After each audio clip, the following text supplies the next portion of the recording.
Сәлеметсіздер ме балалар? Сабақтың тақырыбы сиқырлы қорап. Жаңа сөздермен танысасың. Оқиғаны болжап үйренесің. Жаңа сөздер: қорап, коробка, өзгеше, необыкновенный, кілт, ключ, ақырын, медленно. Тапсырманы орындайық. Көп нүктенің орнына керекті сөздерді қой. Керекті сөздер: үлкен, ақырын, кілт, қорап. Кілт қорапта тұр. Бұл қорап емес, басқасы керек. Абайла, қорап құлайды. Мынадан үлкен кілт керек. Суретке қара, мына адамдар туралы не айта аласың? Сөйлемдерді оқы, кім туралы айтылғанын анықта.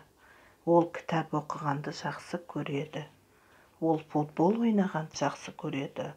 Ол скейтборд тепкенді жақсы көреді. Ол Азамат пен Санжардың сыныптасы. Тілеухан ол кісіні көрші деп атайды. Төмендегі суреттерге қара, оқитын әңгіменің мазмұнын болжап айт. Ұсынылған үлгіні қолдан. Ассалаумағалейкум көрші аға, сізге көмек керек пе? Уағалейкумассалам. Иә, келе ғой, көмегің керек. Анау тұрған көк қорапты алып келші. Міне мынау ма? Иә, сол. Қораптан 25-ші кілтті алып берші. Ішінде еш нәрсе жоқ. Қалай жоқ? Қап, қайда қойдым? Мен онда үйге барып келейін. Әкемнің кілтін әкелемін.